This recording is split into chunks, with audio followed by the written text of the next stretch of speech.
Hi everyone. Welcome to our. Can everyone hear me? Okay. Welcome to our All About York session. We're excited to have you here today. And whether you're tuning in from your room, your couch, or even your bed, we're just glad that you're here today. So this event is all about helping you start strong at York, meet other students, meet upper year students, and get a feel for the resources, tips, and tricks that make you feel more confident and connected at York. And don't worry if you don't know anyone yet, everyone is in the same boat. And today's a great opportunity to start your Yorkie community. And today we'll be doing a fun icebreaker, some interactive activities along the way. So feel free to participate in whatever way you're comfortable, whether in the chat, whether turning on your mic, or emojis or reactions, or like even through the Menti sessions as well. And let's start things off with a quick Menti, then we'll go into a bingo card for the icebreakers.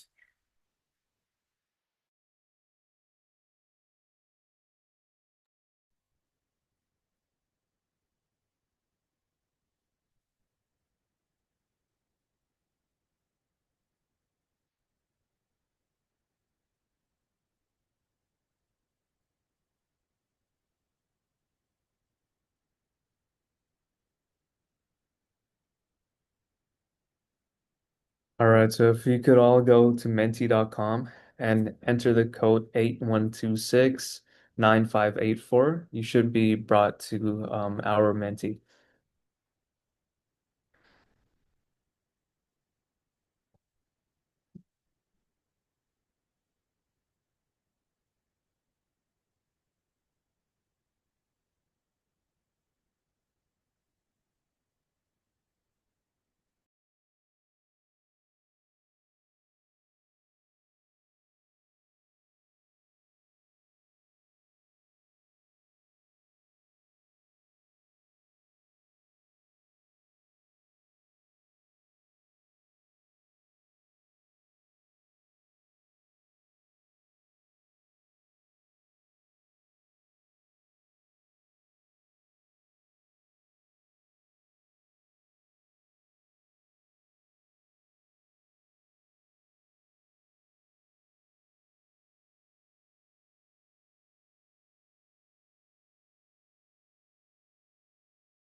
All right, so has everyone gotten a chance to join the Menti yet? If not, you can put it in the chat if you have if you're experiencing any issues or if you have any questions.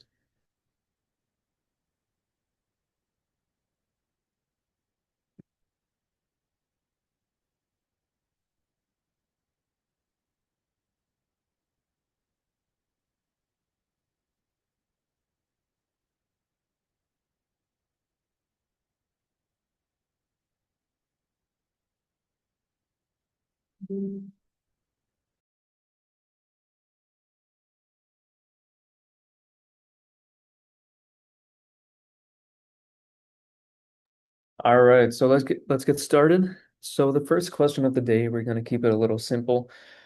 We just want to know how you're feeling coming into this session. So, take 30 seconds to let us know how you're feeling today.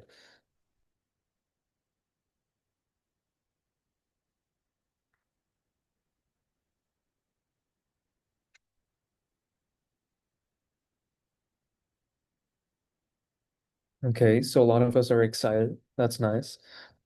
Happy to see you. We're happy to see you too. Some of us are tired.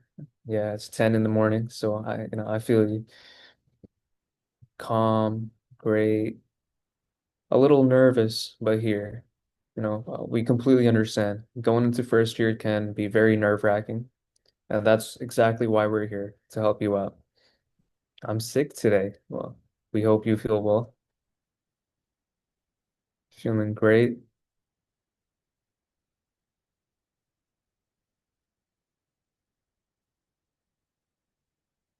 Amazing. All right, perfect. So seems like a lot of us, are excited and we're happy to be here. Some of us are tired, but still here nonetheless. Some of us are lying down right now, and some of us are a little nervous, which is completely fine. All of us were nervous when we first started at York. All right, so let's go on to the second question. So, now we kind of want to know what sort of first year student are you? Are you a domestic student within Canada? Are you international, a transfer student, or a mature and part-time student?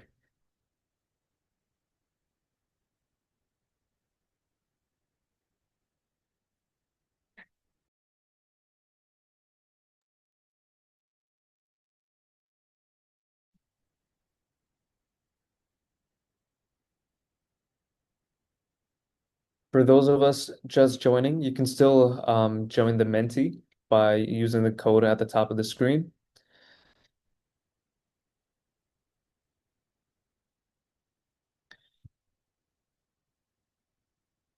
All right, so as of right now, it seems it's a little split between international and domestic. Obviously, more domestic students. Will we have a couple international students with us today as well?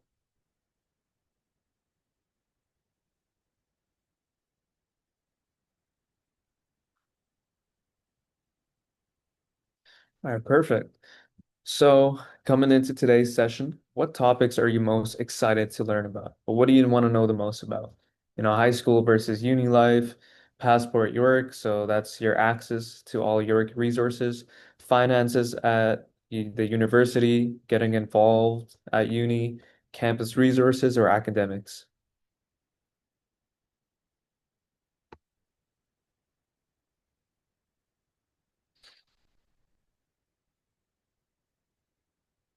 All right, so a lot of us want to get involved. That's good.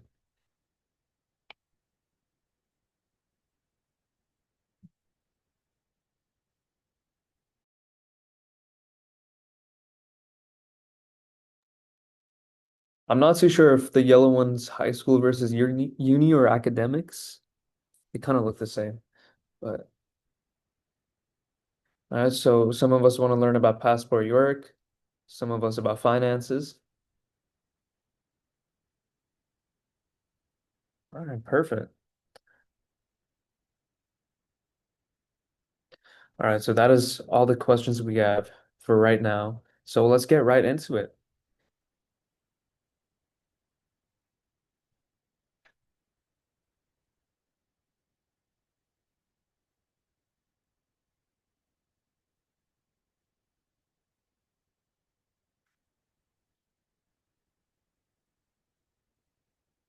All right, so now we want to play a little bingo game. As you can see, we have a bingo card right in front of you. Obviously, there are three ways you can win. Either get a line straight across, horizontally, vertically, or diagonally. Diagonally or vertically is easier on this one because it's three instead of five. But you guys can take a moment, and if you take a look on your Zoom, you should see an annotate button at the bottom left. So if you just use that button and you can put your initial in the box that you want to check off, and we'll see where everyone is at.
All right, so a couple of us here are the youngest sibling. Some of us can say hello in two or more languages. That's very interesting. For those of you who actually put your name down here, if you wanna, you can actually add to the chat on Zoom what languages you can say hello in. Has a creative hobby like music, art, etc. There's a couple of us that have a creative hobby. Some of us have a pet. That's really nice. Most of us have picked a major already, which is good.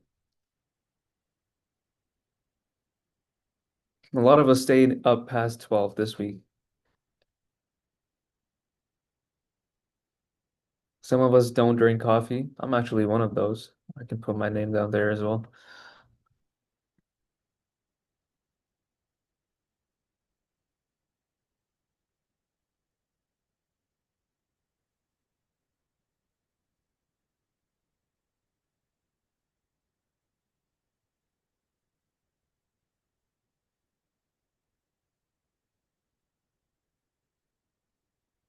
All right, perfect. So we'll wrap up the bingo there. Seems like most of us have had family that have gone to university or some sort of post-secondary education in the past, but none of us have had a sibling that went to York specifically. And seems like we're all past the first stage. Everyone's picked a major so far, which is good. Um, and a lot of us are multilingual. All right, so now that we're done with the bingo, we can go right into our sessions and help you guys out. From the Menti that we did, it seems like everybody, at least most of us, want to know how to get involved on campus and some sort of tips and hacks. So we're going to start off with that session first to accommodate the most amount of people.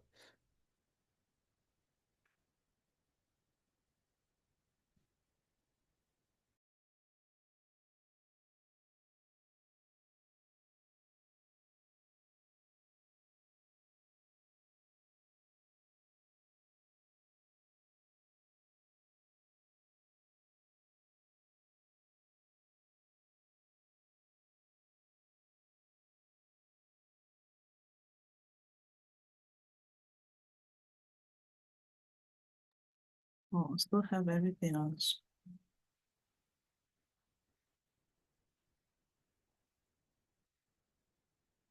All right, you're good to go, Josie. And by the way, just to let everyone know, this is a student-led session, so it's only students here. So feel free to ask any questions throughout the course of the session. You can leave it in the chat.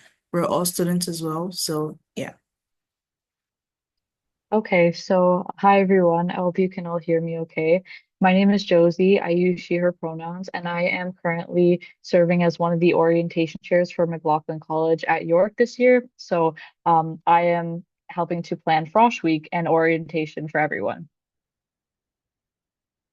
So, show of hands, who is worried or nervous about making friends or connections and wants to know more opportunities to do so? You can just raise your hand with that feature. Okay, so we have a few people. So there are a couple ways that you can, make friends and connections through York. One option is a Slack channel that you can ask program specific questions and make friends in the same classes. There is a general channel for this year's incoming students and many other channels that you can join. So you can join to ask general questions about first year life at York U. It is led primarily by the YU Start team, who are upper year students. So again, students just like all of you. You can post your questions in the group rather than DMing, and you can meet other students who are in the same program, college, or residence, or those with similar interests as you. So there should be a link in the chat as well that y'all can check out.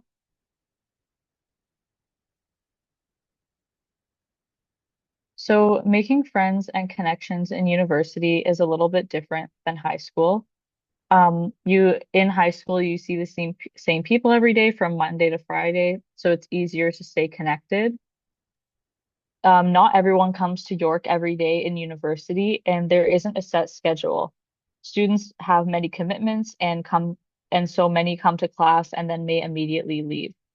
So a great way that you can meet people is by getting involved.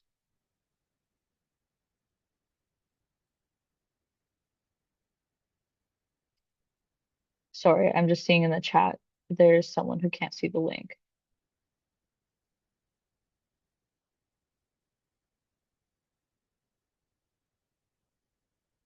Let me paste it as well. Let me know if that works. Okay. So to talk about colleges, is anyone here familiar with Harry Potter and the Hogwarts houses? If anyone wants to raise their hand. Okay, we've got some people in the chat.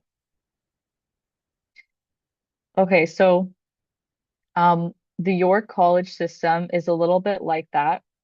So each program is assigned to a specific college, and this has student spaces on campus that are designated to those programs. There are college councils, which I am personally a part of, where you can plan programming throughout the year, like trips, discounted tickets, talent shows, events, and formals.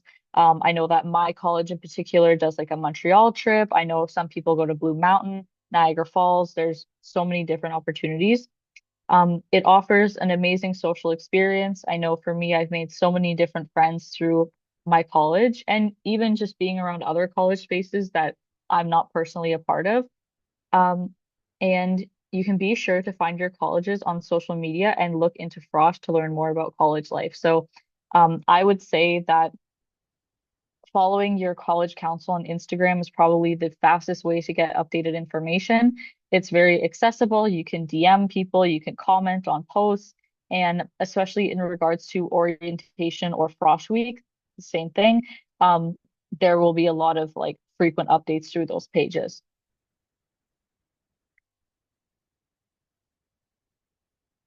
Does anybody not know what college they are a part of? Can raise your hand.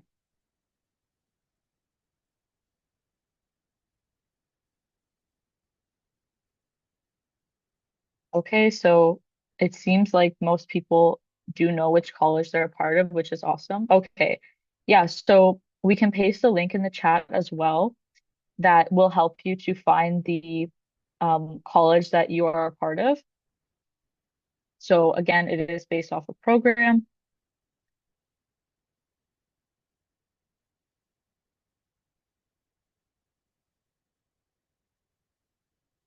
Okay, so there should be a link in the chat. Is everyone able to access that?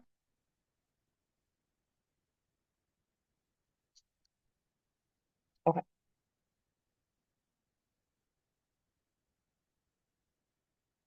So for YU Connect, York has around 250 student clubs and organizations that fall under different categories. So academic clubs, cultural clubs, advocacy, faith-based, etc.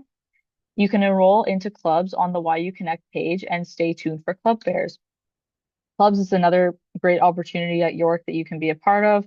I know that I've been a part of a few clubs in my time at York, and in addition to college councils, which has also been a great experience. And you get to meet people from um, more specific to your interests, and it can be any program, any year.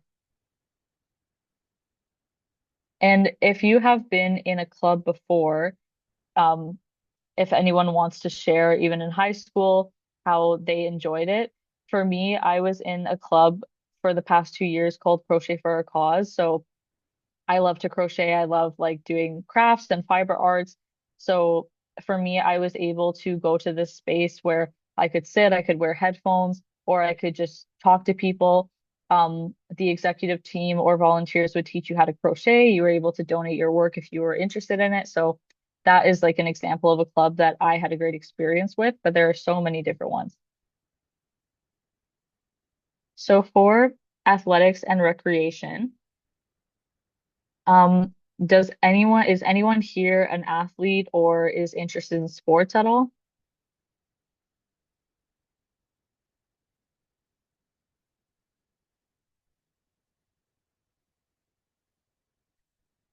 So athletics and recreation activities may be limited at times, so it's important to check their website for updates.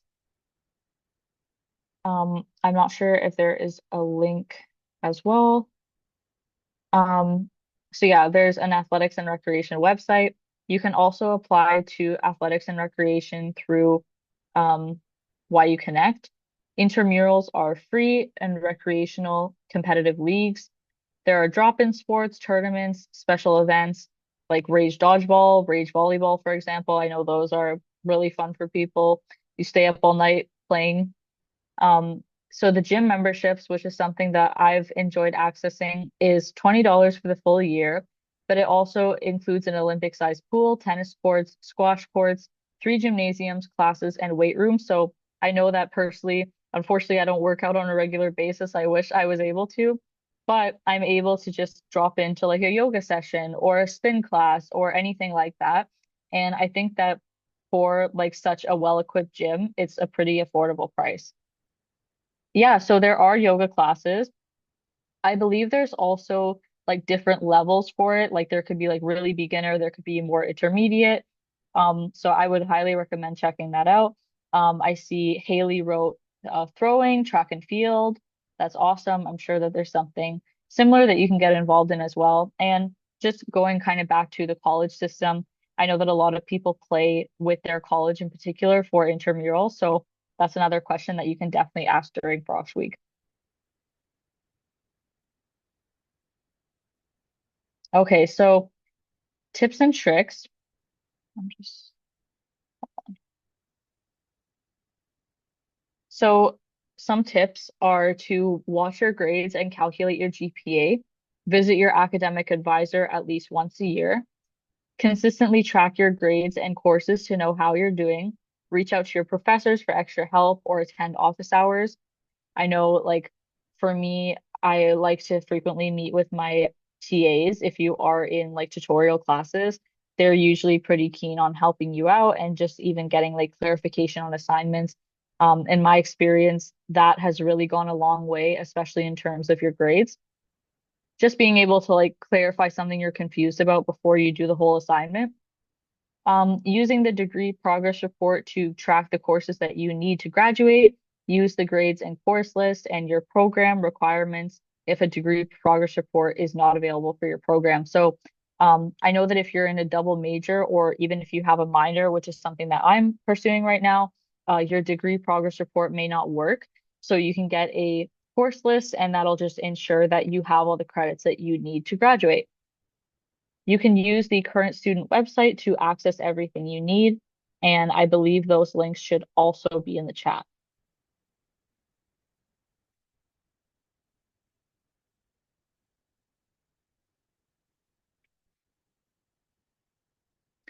Another tip that I would suggest personally is if you're in like an academic or sorry, not an academic, writing heavy program, try to access the Writing Center. It's a great academic resource. I know that that really helped my GPA go up like quite a bit this past year. They're able to like give you feedback on your writing. They're able to look over your work before you submit it. So another great resource that I would recommend.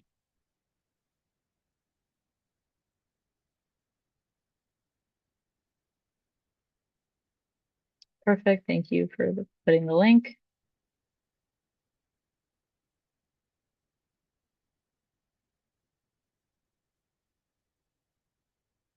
Another tip is saving money. So if you have in-person classes, you might be tempted to buy food every day. Give yourself a budget because it all adds up. There are microwaves across campus and places that you can eat. Bring your lunch and a reusable water bottle. And I know that it may be different for this past year, but I know that like Bethune College used to provide community meals. So you were able to go and get various types of food for free, which was awesome. I know that even just like attending events is a great way to like get free food. And yeah, I think that it's always good to just keep food on hand because of course it definitely does get expensive sometimes.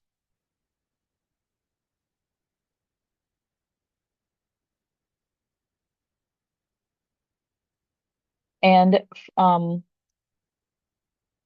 If you're living alone for the first time, try to make a budget spreadsheet to track your expenses.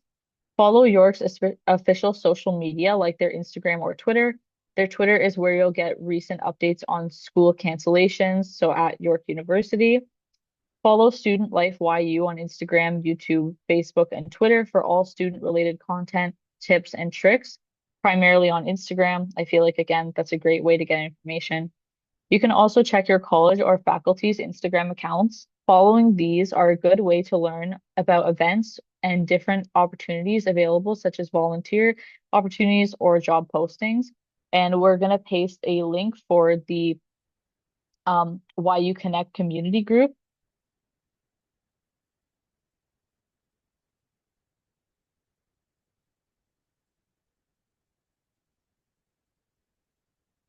Okay.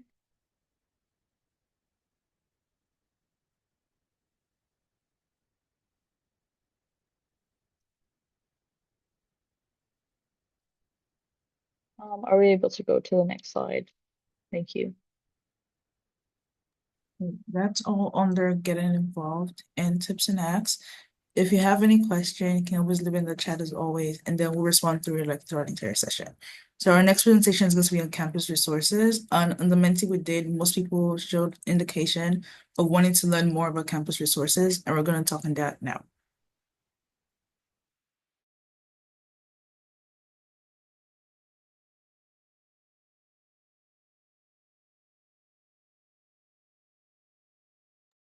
And just one last point, if anyone has any questions related to Frosh Week, feel free to ask. I can give my best answers.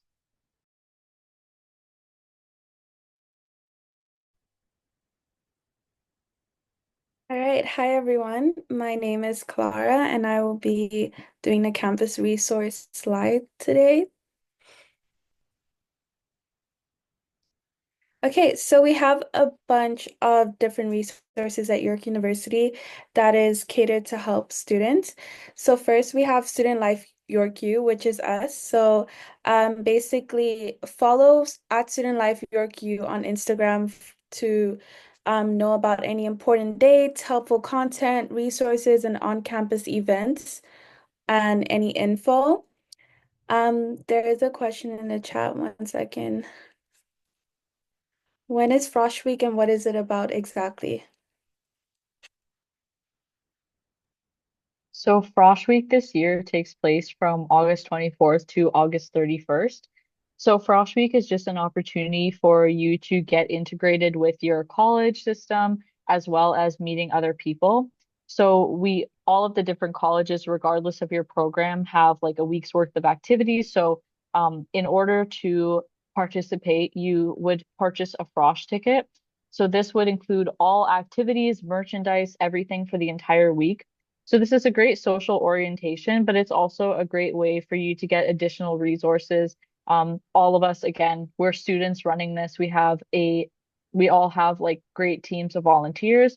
So you'll be able to just ask questions, but it's also just a way for you to get integrated, to meet friends, to get involved with clubs, the college systems, everything.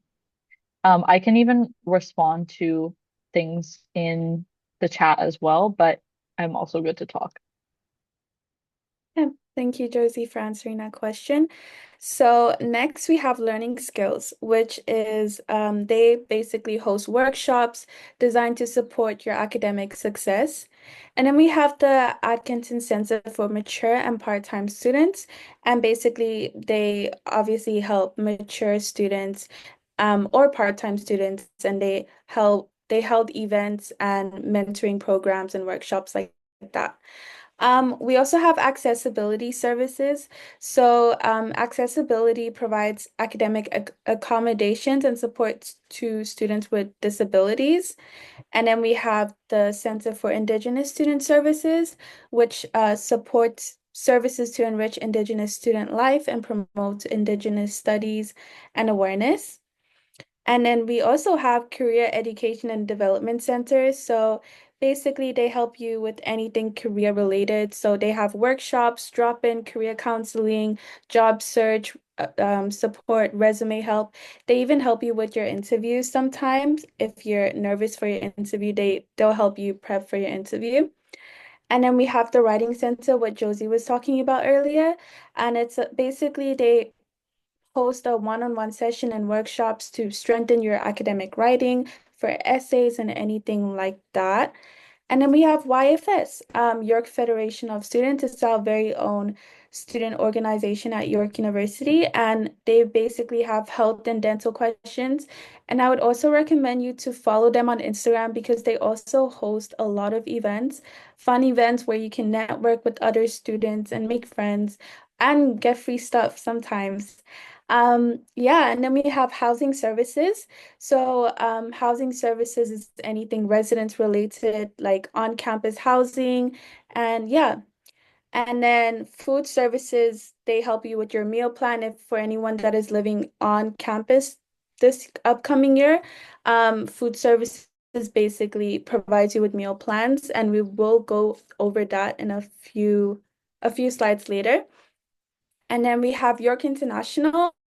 So I know through the Menti that there were a few international students here. So York International basically supports international students with events and drop-ins, student exchanges. If you have any problems with immigration, they have specialized people that could be able to help you with any questions like that. And then we have student counseling, health and well-being. So basically, it's a drop-in counseling session. I go for one as well. It's very relaxing, like if you're stressed with anything, school or like life related, they basically give you free therapy and it's really nice and relaxing. And they also host health workshops as well.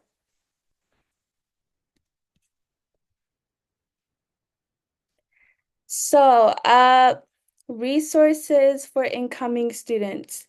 So, pre-orientation events like this one that you're attending right now are designed to support you as you prepare for university life and your journey at York. They help you get familiar with the resources, services, and opportunities available to you before classes even begin. Um, so pre-orientation events like this one, oh, sorry, in-person and virtual events are held throughout the summer, starting in May and ending in mid-August. And I would really recommend you to join our events because they really help you navigate York University even before you start your first year at York.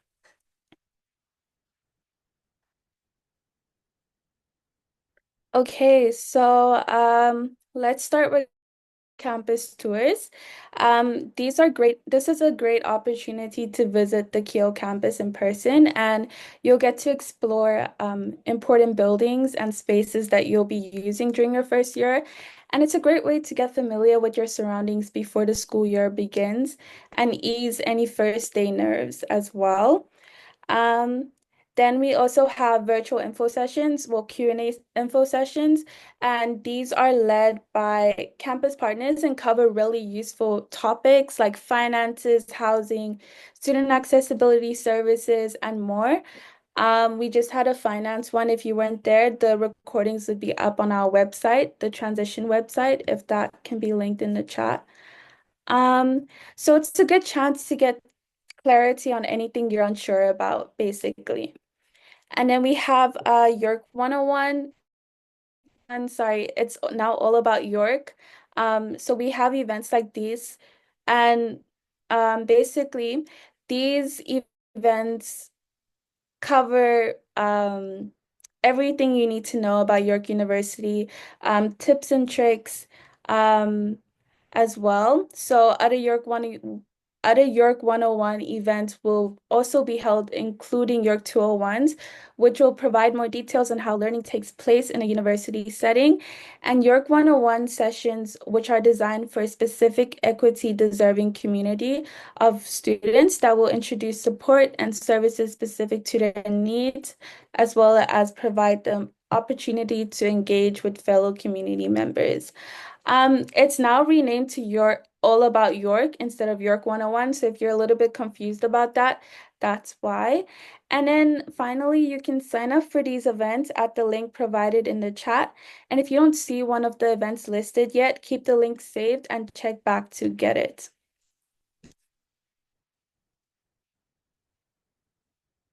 Okay, so orientation week. We're very fortunate to have Josie here. So if you have any questions about orientation week, you just ask in the challenge. They would answer your question. So orientation week at York is a big part of starting your university experience. It's a series of events and programs designed to help you adjust to campus life, and you'll get introduced to academics, campus facilities, support services, and also have plenty of opportunities to meet new people and get involved socially. So orientation week this year is from August 27th to September 3rd. So be sure to save this date. And then within that week, academic orientation also happens, which is super important for getting to know your program and faculty. And this takes place August 28th to 30th.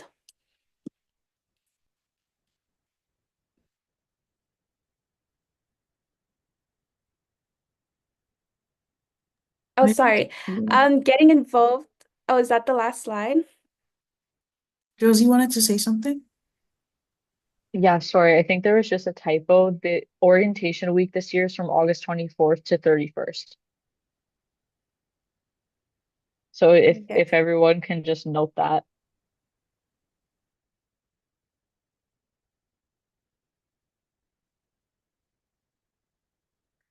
Okay, so if you have any more questions, join the York 2025 YE Connect channel. And basically, we are all in there, and you can ask any questions, and your questions will be answered. And then also, you have YE Start, and YE Start has a bunch of different modules that are incredibly helpful for first year students, and it also includes resources as well. So I have a question. Who here is 50% done with their University 101 module? I'm pretty sure you would have to complete this to enroll in your courses. So if you have enrolled in your courses, you probably completed it already.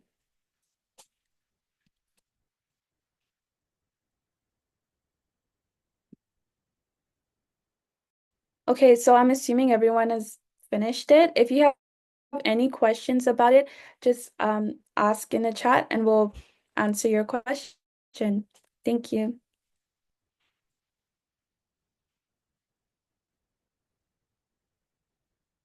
Okay, all right, that's it for campus resources. Again, as Clara mentioned, if you have questions in the chat, if you have any questions at all, just leave in the chat. Or you could even raise your hand as well. Use the raise your hand feature to talk about it. So our next presentation is going to be on high school versus university. And this would be a great way to be able to compare how your university life is going to be so much different than your current high school life, if you're currently in high school. So I'm gonna share the screen now. And then Caitlin will be taking over for that.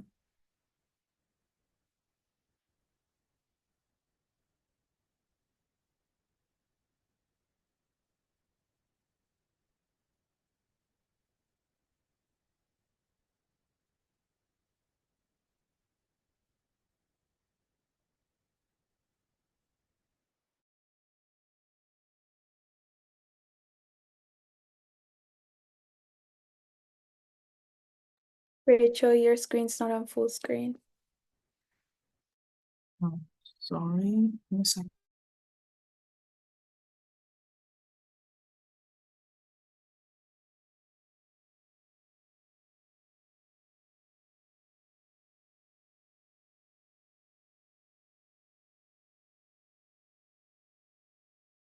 Okay, in the meantime, there's a question in the chat that I'll answer.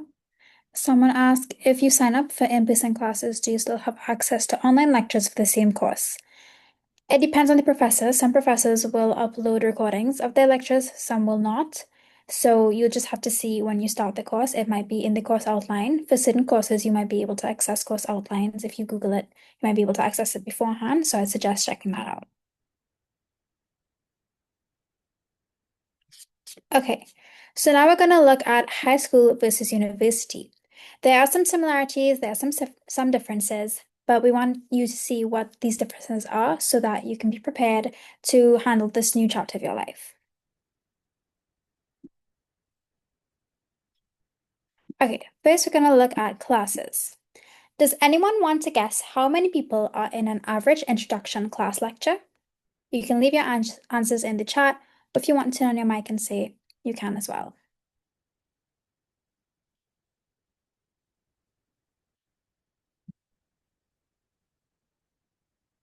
Okay, someone said 250. Someone said 200. Anyone else want to guess?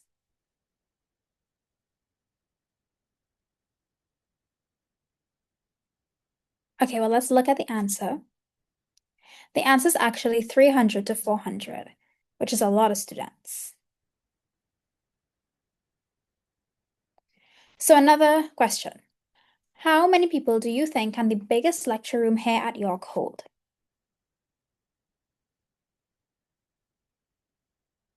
You can put your guesses in the chat.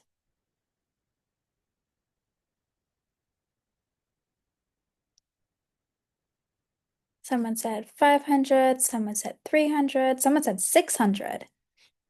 400 to 500.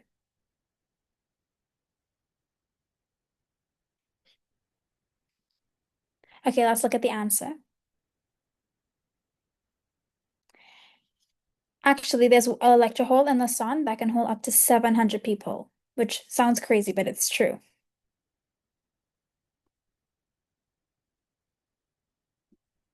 So in high school, you would have had the same 4 to 8 classes every day or every other day. They would give you a structured timetable and your attendance would be taken regularly. But at the university level, classes run on a weekly basis, and you actually get to choose your schedule and courses to make a schedule that is going to work best for you. And you can use tools like the Visual Schedule Builder and academic advising appointments to help you build that schedule.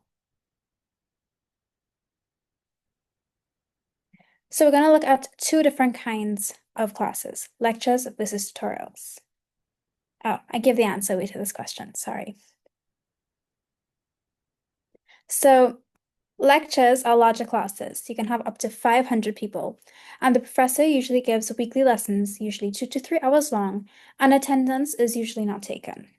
Tutorials, on the other hand, are similar to high school classes. So your large lecture groups will be broken up into smaller classes, usually around 30 students, and teaching assistants will assist students in understanding concepts that were taught in lectures. So you will get clarifications, you could have further discussions on things you don't really understand, and even help with assignments sometimes.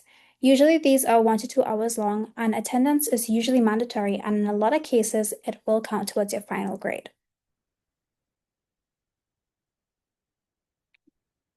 So let's look, what's the difference between professors and TAs?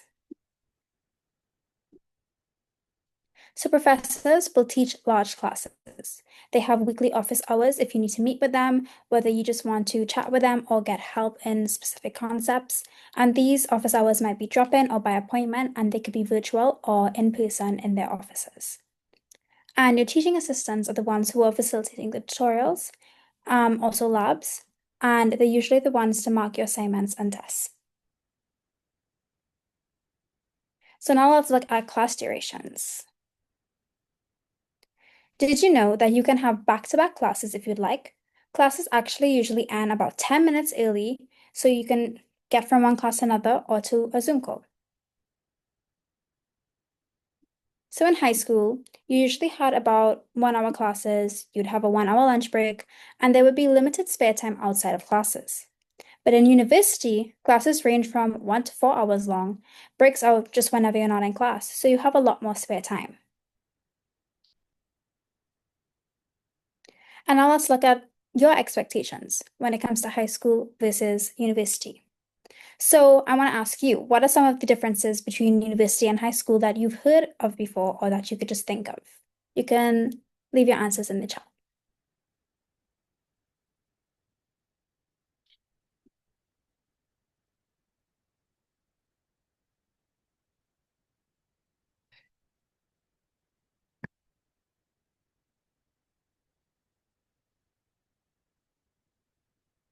Anyone want to give an answer for this?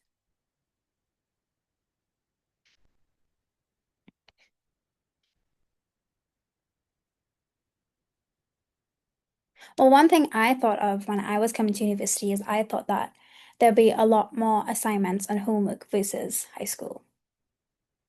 Anyone want to say anything? Okay, we'll just continue then. So in high school, teachers make sure you're in class and that you're learning.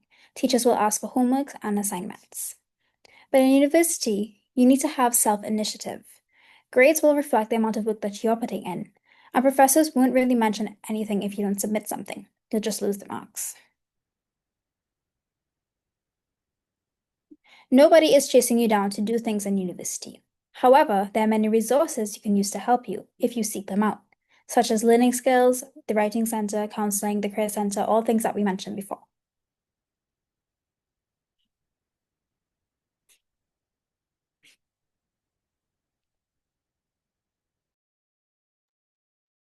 And that's it for this section.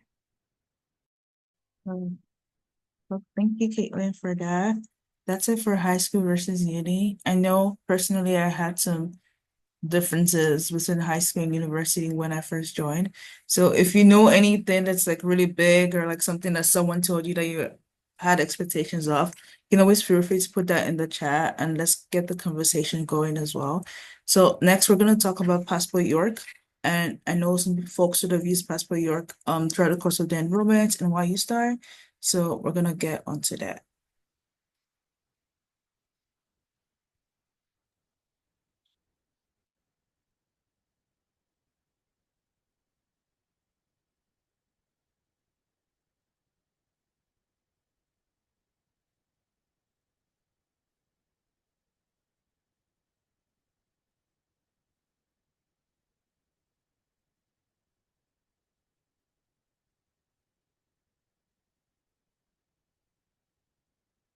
Okay, so now it's Passport York.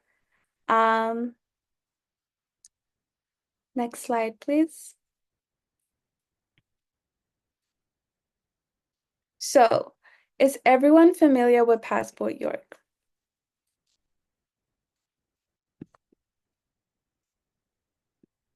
Does anyone? Okay, I see yeses in the chat. That's great. So, what is Passport York? So, Passport York is basically your passport at York University. Um, it's your login that gives you access to most of York's online services, and this includes things like your student portal, e-class for your courses, library resources, and more. So, once you get your student ID and set your password, you're able to use it regularly throughout your time here.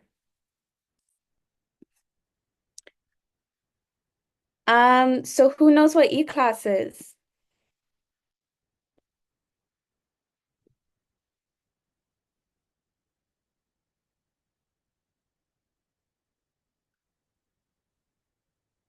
Online? Yeah, it's something like that. Online self-learning class, exactly. So e-class is an online learning eClass is an online learning platform. It's where your professors will post things like lectures, slides, assignments, quizzes, announcements, and sometimes even record lectures on eClass. You'll be using eClass for most of your courses, so it's a good idea to log in before classes start and get familiar with how it works. So once again, it's an online learning platform for class discussions, class announcements, assignments, posted grades, syllabus access by Passport York login. So there are consequences if you don't log into eClass. If you don't log into eClass, you'll miss important course announcements and likely won't be able to submit your assignments. I know when I first came to York, I did not join any of these sessions, so I didn't know that eClass was a thing. So I missed like a whole week without logging into eClass, and I missed so many announcements, assignment dates, and classes and everything. It was terrible. So I would recommend you to log in just before your classes start. And it's very important. Your courses will not show on eClass until closer to the start of the term. So maybe not until the class starts. But you should be logging to eClass like every single day.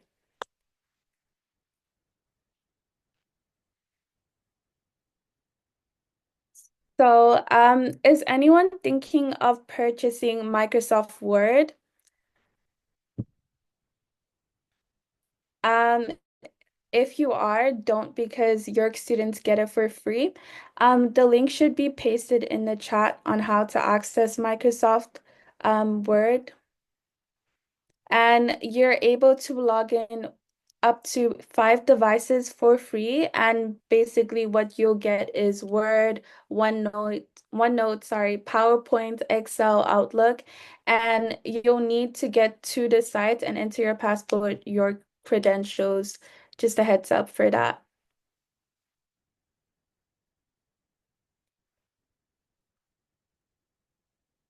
Sorry, am I lagging? No, you're good.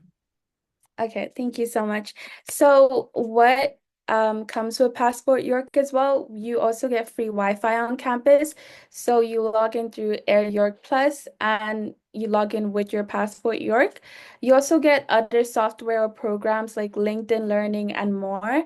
And then you have access to Drive, Slides, email, and then you use Passport York username with @my.yorku.ca. I'm pretty sure everyone has their email now if they accepted their offer.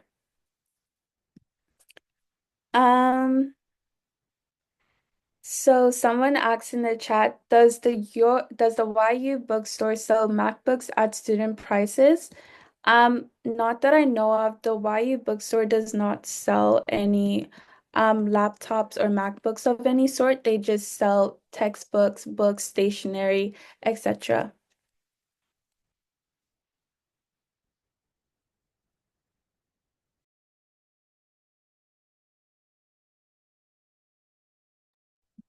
All right, thank you, everyone. So that's it for Passport York. If you have any questions, again, feel free to put it in the chat. Now we're going to be talking about finances.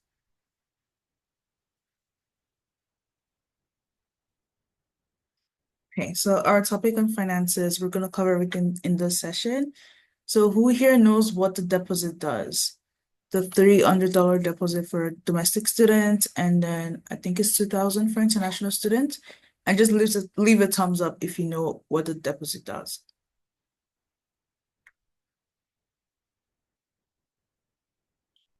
Again, as most people do not know. So the registration deposit confirms to York University that you'll be taking courses in September. So most of you should already accepted your offer by now, but some folks change their mind midway through the summer. So this is just a way to confirm to York that you have, like, you taking courses in September. And also helps you secure your spots in classes. So if you don't pay your deposit, you may be removed from your classes that you already enrolled into throughout the summer. Then also it should pay the same way you would pay your tuition. So the deposit is part of your tuition. It's not an extra fee aside of your tuition, and it should be paid the same way you are going to pay your tuition, either as a domestic student or as an international student. And this also unlocks services such as e-class, library, financial aid, and bursaries. And more info can be found in the link which we posted in the chat.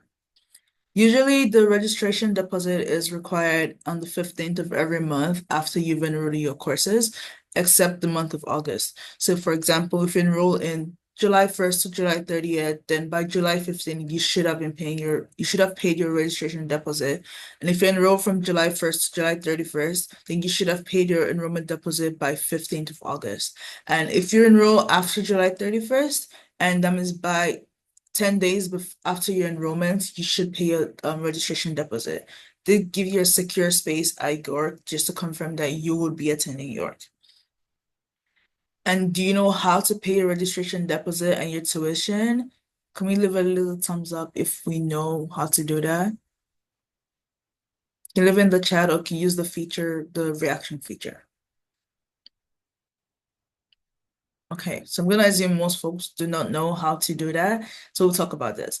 So for domestic students, you can pay your tuition or your deposit online or by telephone banking only. So when you're making the bill payment with your mobile banking, your online banking app, you can use the company or payee name as your university, and then the account number that you're paying to will be your student number.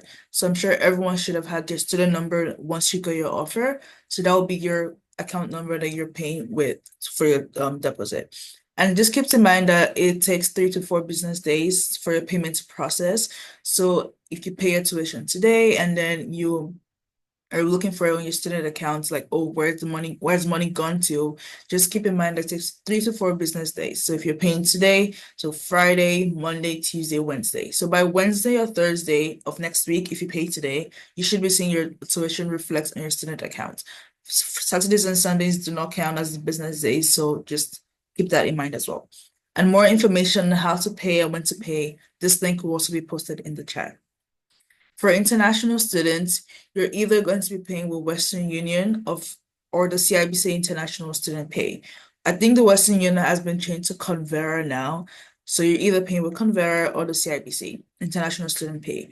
The link is also going to be posted in the chat as well. And then the process of how to pay is going to be listed there too. And how to understand your student statement. So if you go to your student account, you can always search yourself online randomly. Just search my student account York U. You're going to have to log in with your Passport York. So you should have created your Passport York account beforehand. And then your monthly statements will be in the account. So in the statements, you see your course or program enrollment fees, your course drop refunds, your resident fees, meal plan, telecommunication charges, and payments made since the last statement was issued. So for every course you enroll in, you're able to see how much you're paying for that course. And when you also drop courses too as well, throughout the course of the semester, you can also see how much you're gonna get in refund back to your student account. And also if you're living on residence, your meal plan, or your health and dental fees, you can always all see that on your student account as well. And this is how the student account looks like.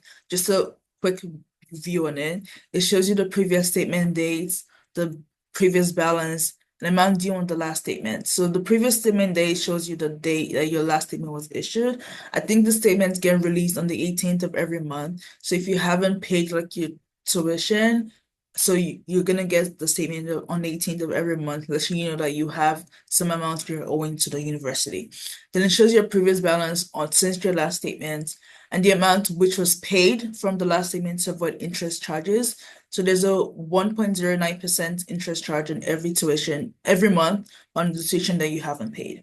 So it shows the payment received, shows your present balance that you're yet to complete, any outstanding fees at that time, as well as the minimum payment that should be paid to avoid the interest charges and the payment due date. And when are tuition fees due? Does anyone have any idea when the tuition fees are due? You can also leave a thumbs up in the chat or like use the reaction button. No. Okay. So usually the tuition fees are due on the September 10th of every month and January 10th. So last year, at this time last year, it was due September 10, 2024 for the full courses and for the half of full year courses. But this time this year, it's due on September 10th of 2025, and it's with the tuition fees for the winter and half of full year courses for your current year will due January 10th, 2026. So always keep a note that like it's always the 10th of the first month of your school year. So first month of the fall semester and first month of the winter semester. So the important undergraduate day calendar shows you the dates for when how much time you have to enroll in courses. So there's some courses that you cannot drop, that you can drop before a particular date or before a particular time. So the undergraduate calendar shows you all of that information, as well as the refund table. So the refund table is kind of different from the dates calendar. So why the refund table shows you the financial, how much money you'll be getting in refund back to your student account when you drop courses. The important date just shows you how this is going to affect your grades and your degree progress report in return. So it's important for you to bookmark these pages on your laptop or your mobile device, so you can always go back and look at it later on. So also you can also search important dates, your queue on your Safari or like your Google, or like refund table, your queue if you're always ever looking for it. And the consequences of late payment. So there's a 1% monthly interest rate, and it's possible you can lose your spot in classes and or be blocked from enrolling in courses for the next semester. So for example, if you do not pay your tuition for last year and you're about to enroll in your courses for this coming year, it's possible that you may not be able to enroll in your courses because there'll be a financial block in your account. So always check your student account at least once a month in case of unpaid balances. And who wants money? I feel like we all do. So let's talk about some ways that we can fund our tuition. So the OSAP, which is the Ontario Student Assistance Program, it provides government aid for Ontario resident students, and this is based on the government's assessment of your educational cost and expected financial resources. So you should apply as soon as possible because there's always deadlines for your tuition to be conveyed back to York, and that could reflect on your student account. So the OSAP money typically goes straight into your York account, and it's always released in 2 installments, one in fall and one in winter. I think 60% of it is released in fall and 40% is released in the winter. And if you're receiving scholarship from York, you don't need to list this on your OSAP application, as this can decrease the funding that you'll be getting from OSAP. And also York also does a good job of communicating all the bursaries or scholarships you receive from York to OSAP themselves, so you won't be double entering the statement. So with OSAP, you can get 2 types of payments. One is loans and grants, and one is loans and one is grants. So loans are the money you owe the government and that you must pay back, and that you can always opt out of that option. And they also grants, which is the money you can keep and do not repay. So let's note that the OSAP is only for domestic students residing in Ontario and not for international students. If you're interested in OSAP, we got you covered. You can always visit the York's OSAP website, just search osap.yorku.ca, or you can always reach out to the financial services. Read the frequently asked questions based on where you are in the process. If you're thinking about applying for OSAP, if you're ready to apply for OSAP, if you're applied for OSAP, and if you're waiting for OSAP funds, or you're receiving OSAP, and if you're finishing up your studies, how getting the loan could affect your future.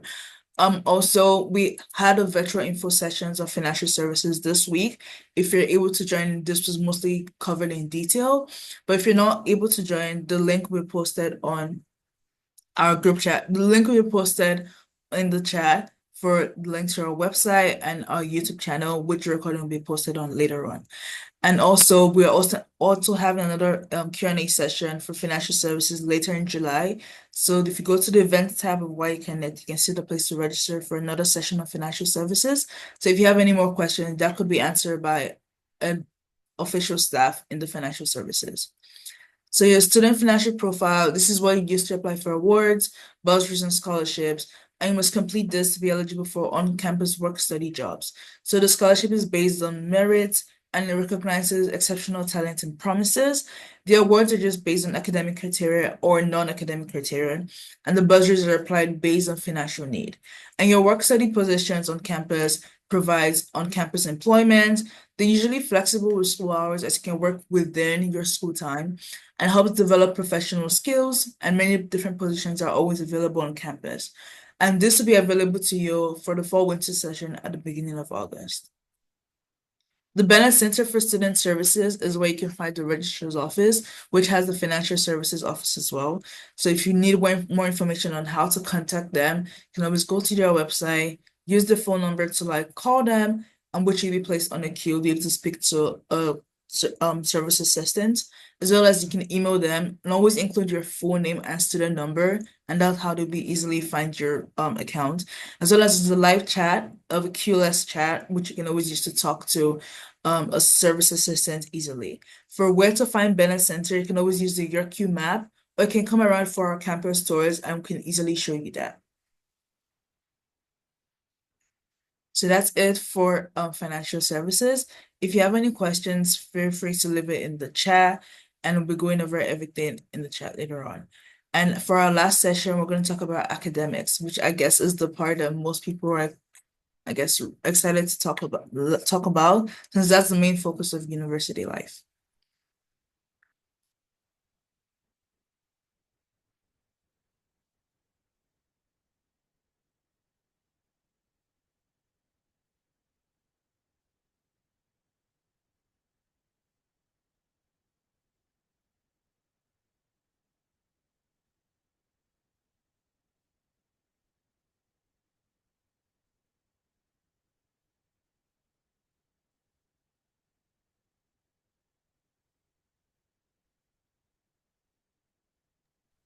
All right. So let's talk a little bit about academics. This will be the last session for today.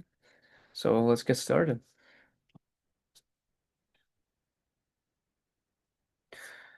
All right, so depending on what program you're in, you will have to complete either 90 or 120 credits.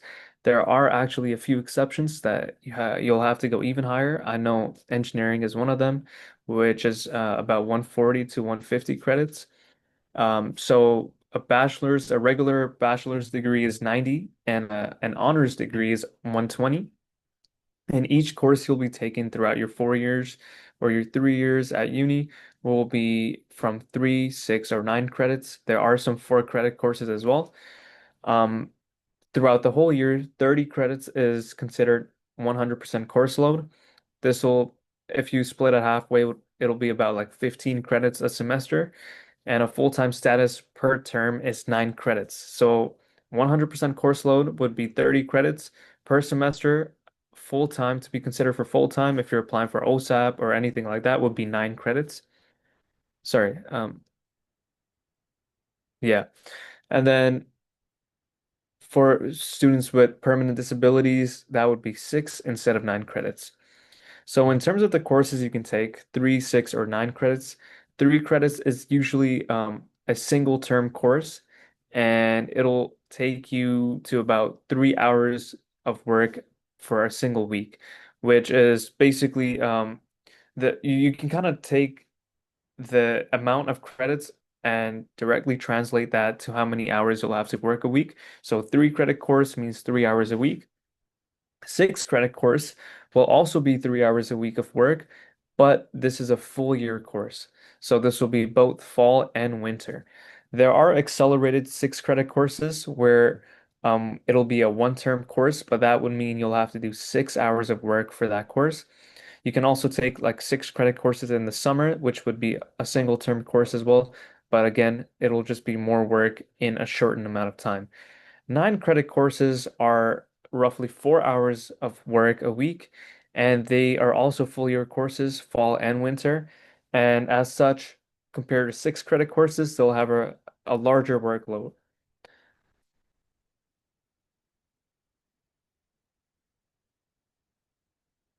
All right, so let's talk a little bit about GPA. You might be used to the common GPA system, which is a 4.0 scale. This is used in a lot of unis, but at York University, we use a 9.0 scale. So as you can see on the right-hand side, it's pretty self-explanatory. If you have a 9, that's between a 90 and 100%. That's an A plus. An 8 is an A, and so on. If you get an F, that's a 0, and if you get an E, that's a 1. So you can also use a GPA calculator, which we've just sent in the chat. This is a tool by York University where you can input your grades and it'll help you calculate your GPA at the moment. Or if you want to actually see your current GPA, you could just go to your course and grade list on the registrar's office, or you can check your degree progress report. All right, so let's talk a little bit about course abbreviations and meanings. So when you're taking a look at your courses, again, you can go in registrar's office and click on plot my timetable. It'll show you your full timetable and you can see all this on there, or even when you're choosing courses. Essentially, um, the first the first row, you can see elect TUTR and LAB. These stand for the type of class that you're going into. So LECT obviously stands for lecture. So this will be your regular lectures where the professor is teaching. A TUTR is tutorials.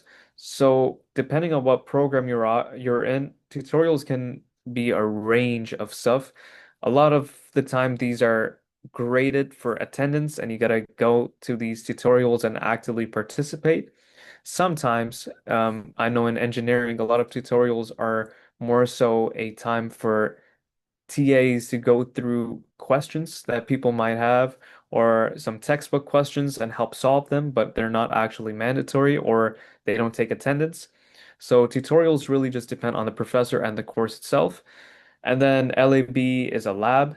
These are also usually in person and for attendance. So this is how you can know what sort of class you're going into.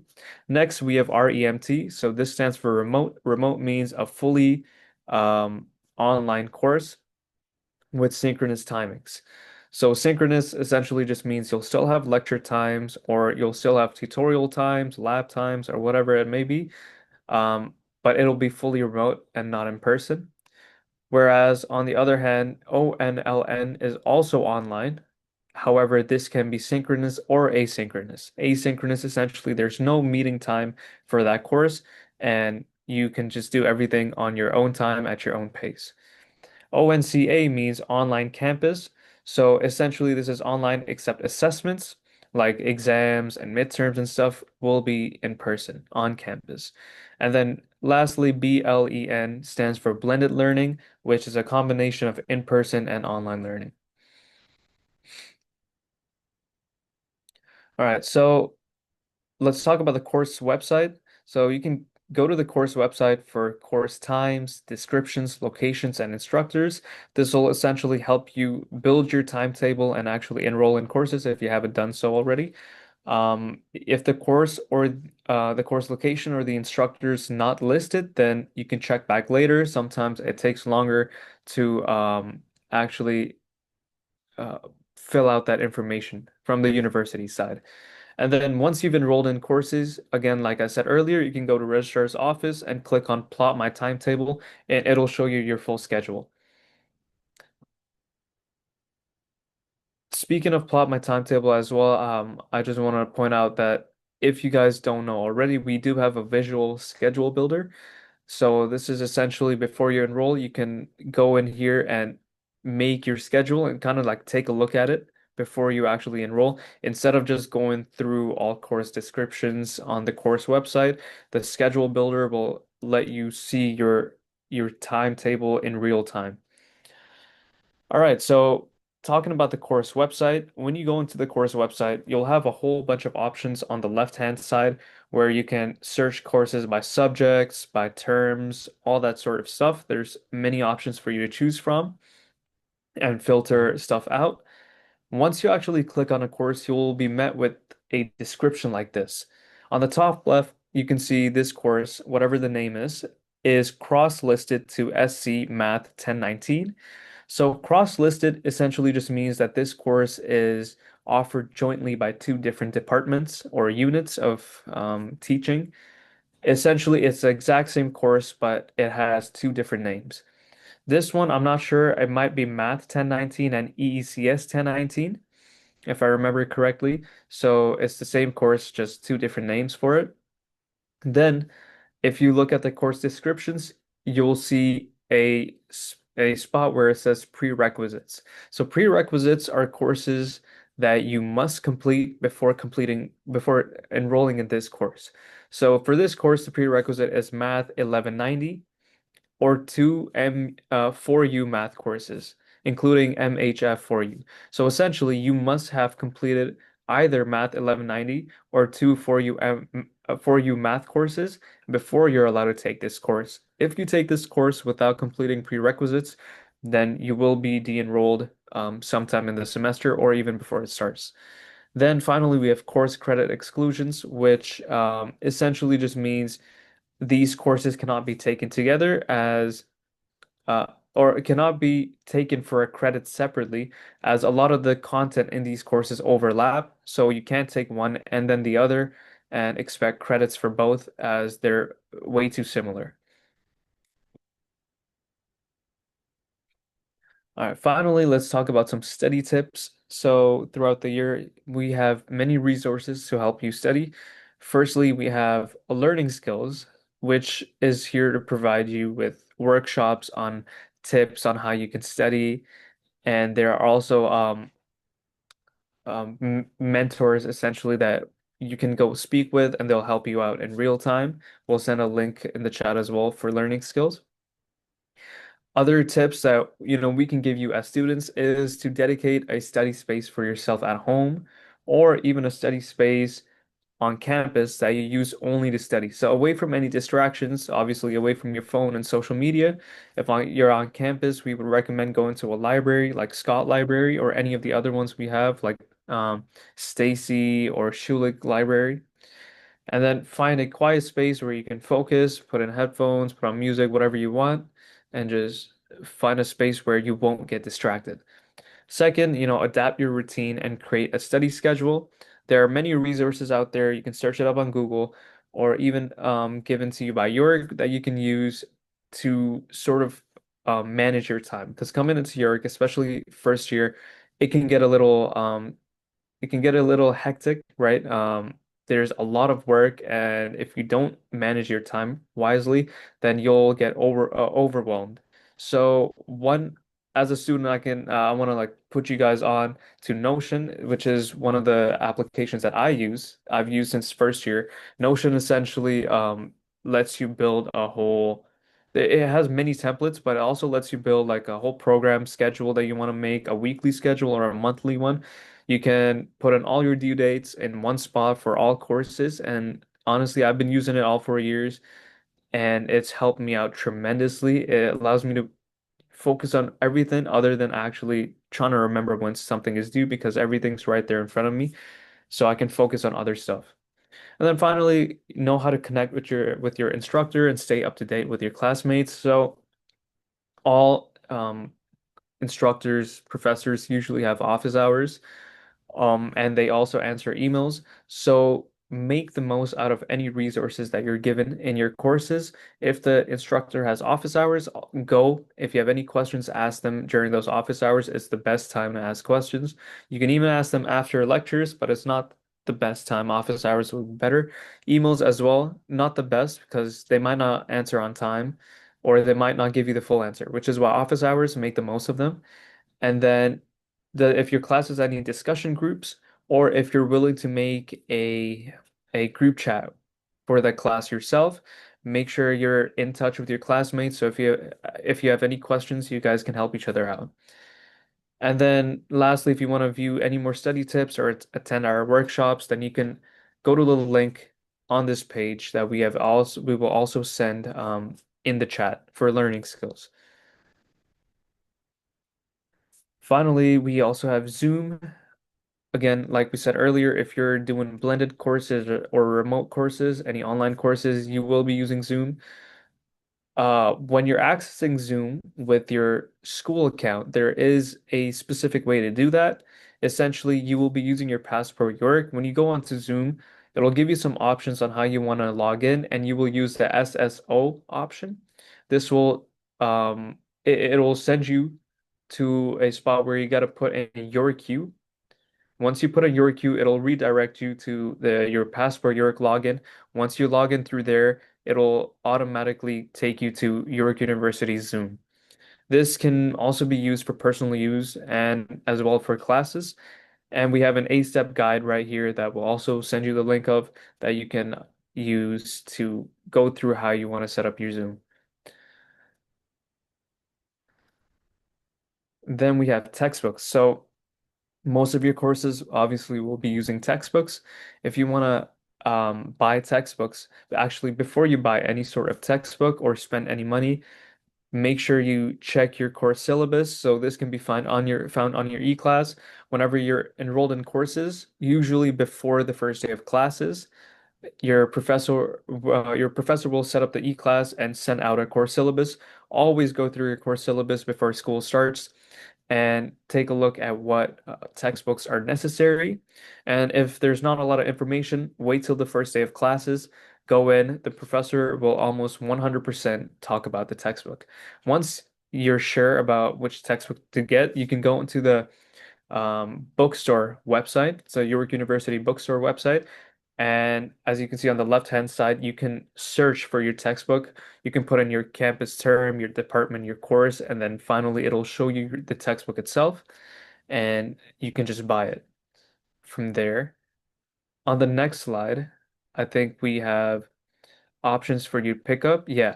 So once you obviously put in your order, there's a few ways you can deliver it, or you can pick it up at the York University bookstore, which is in York Lanes. It's pretty close to the station as well. The bookstore itself, you can also rent and purchase. You can also rent textbooks, but you can also purchase if you'd like to. There's also York apparel, so any sort of merchandise with York on it, you can buy from there. And they also accept YU card payments, and you get a 5% rebate if your YU card is used to pay. Then another way to get textbooks is from the library. So some professors place course textbooks on reserve in the library. It's usually like a 2-hour reserve, so you can visit library.yorku.ca to locate resources between all the libraries on campus. And then some other spots where you can get textbooks. There is a Facebook group with textbooks. So you students, it's an unofficial page, not with York University, but students that have used textbooks in the past and they've done the course. Usually, if they want to sell, they would post it on that page, and you can drop in a comment or get in touch with them and see if you can buy it off them for a cheaper price. Then there's also Kijiji, which works in a similar fashion. And then you can get to know upper year peers in your college program, or you can go to public libraries to rent stuff out. So there's many ways that you can get textbooks from students that have done the course previously.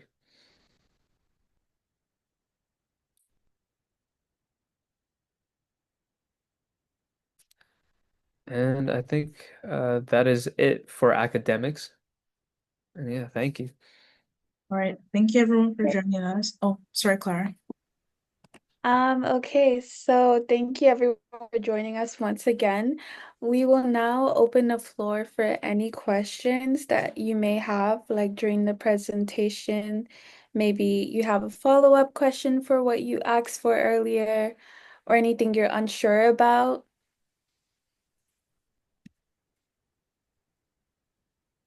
Feel free to unmute if you're comfortable enough, or you can just write it in the chat.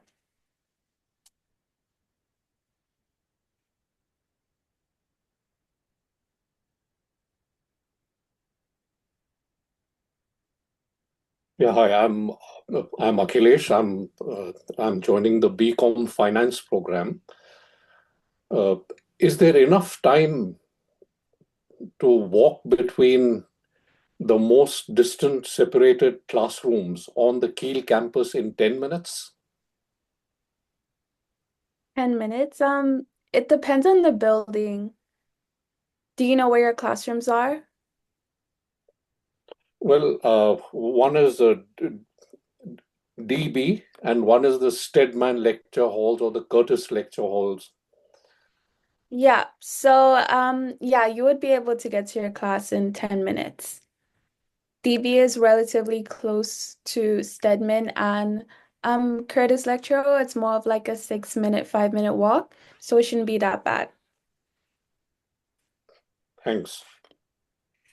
You're welcome. We do have a question in chat. Someone asked about the orientation week. Do we just drop in or how does it work? So, for Frosh or orientation week, we do ask that students purchase a ticket. So these tickets, like we will be aiming to make them as affordable as possible, but I would say that they are typically in the $100 range. And I know that at least for me, when I was a first year, I thought that that was definitely a high price, but it does include merchandise and events for an entire week. So once you've purchased that ticket, you will receive like an itinerary. Typically on the 24th, which is also residents move-in day, you'll go and pick up your kit. And you'll have like a wristband and we'll kind of go over like what is the expectation. So once you purchase your kit, all events are open to you to attend. However, you don't have to go to everything. Like, let's just say that one day you attend all of the events, and then the next day you're like, you know what? I'm really tired today. I want to just sleep in a little bit. You're welcome to join like in the afternoon or in the evening. So yeah, it's just like you purchase your kit and that. But I'd also just highly recommend like following your college's Instagram. Like really, if you just look up like McLaughlin, I'm sure you'll find it. Bethune, Stong, anything.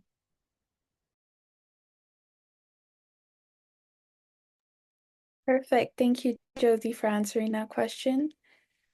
Does anyone else have any questions? Okay, someone asks, will it be advertised or where can we purchase tickets when it's time? The ticket purchases typically happen in early August. So again, following the Instagram is the best option. The websites are also a good option.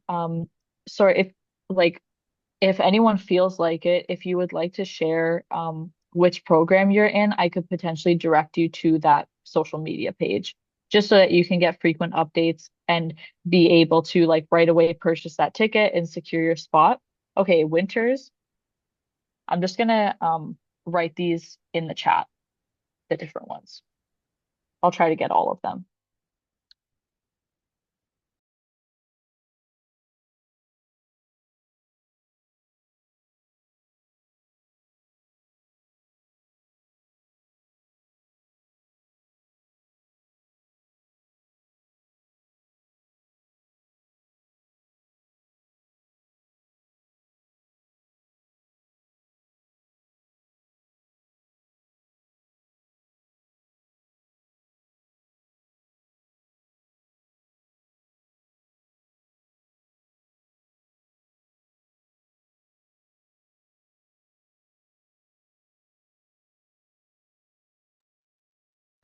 Someone asks, where will this recorded session be?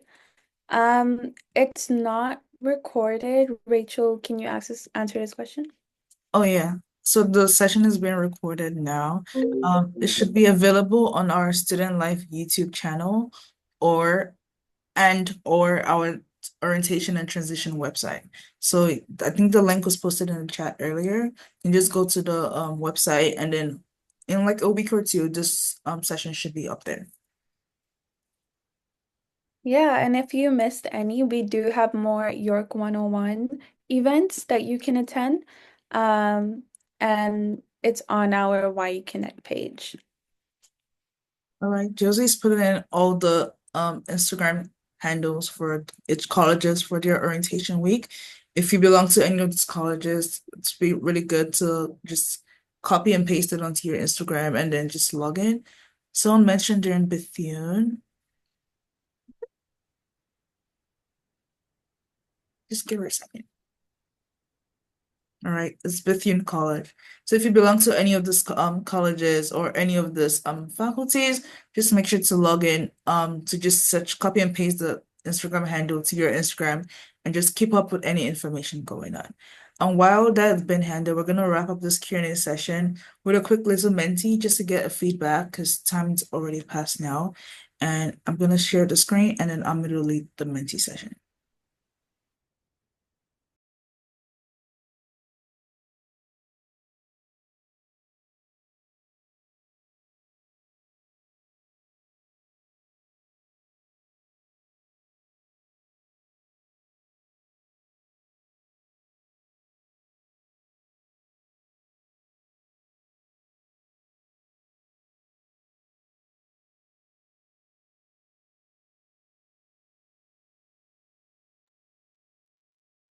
All right, so now that we're done with the full session, let's take a look at some questions that we have for you on how you felt.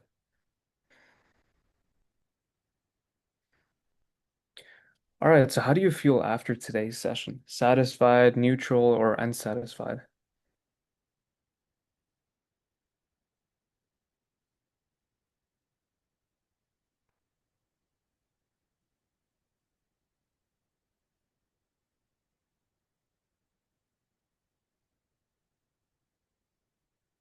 Okay, we have one satisfied so far.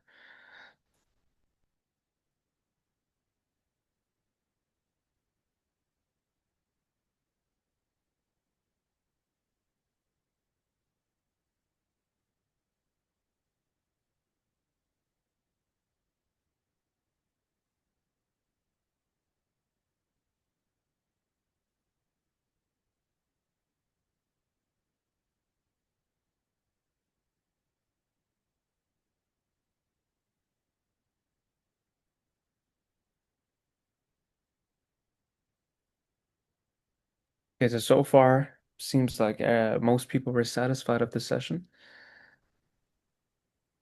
So what is something you got to learn from this session today? So you can put your answers um, in the Menti.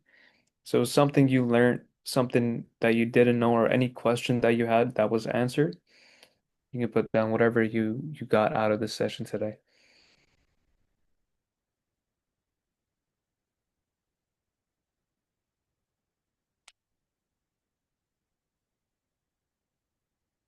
Okay, so some of us felt that it was informative, reassuring, which is exactly what we're here for, to, calm down some of the nerves that you have before going into your first year. Finances, just huge. Frosh week.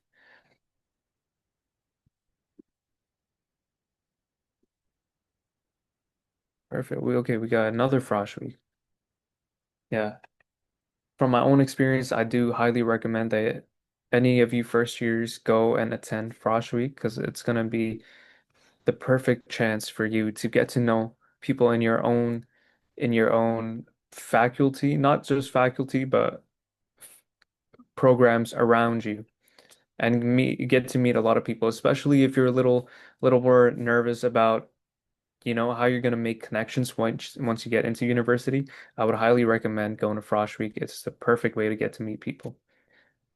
Yeah, Josie, would you like to add something? Sure. So in the chat, I did paste all of the Instagrams. So, if any of y'all want to just like paste that into your notes, if you're looking for your college, that is the best way to go. You're welcome to DM any of these accounts. And regarding Frosh as well, I just want to say that I think it's totally normal to feel nervous about potentially attending or buying a ticket.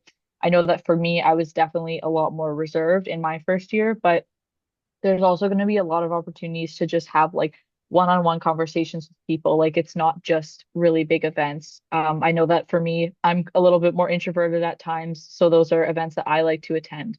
But yeah, just want to say that. Perfect, thank you. All right, then how did you hear about today's session? So this is a bit for our own understanding. How did you get to know about this session?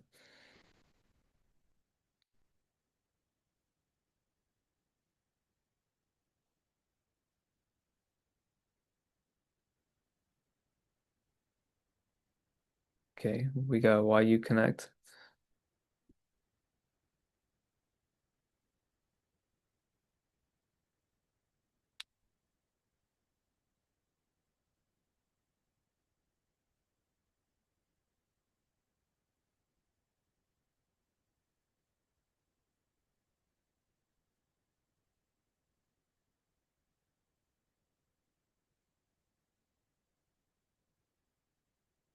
All right, so if you want to attend any of our future events, such as campus tours or other information sessions, and if you have any questions, you can always please scan this QR code and it'll take you to our events page, and you can take a look at what else we have to offer. But with that being said, we want to thank you all for being here. Thank you so much for coming, and we hope that we were able to help you answer any of the questions that you had. If you have any others, feel free to email us. Um, and yeah, we will get back to you as soon as possible.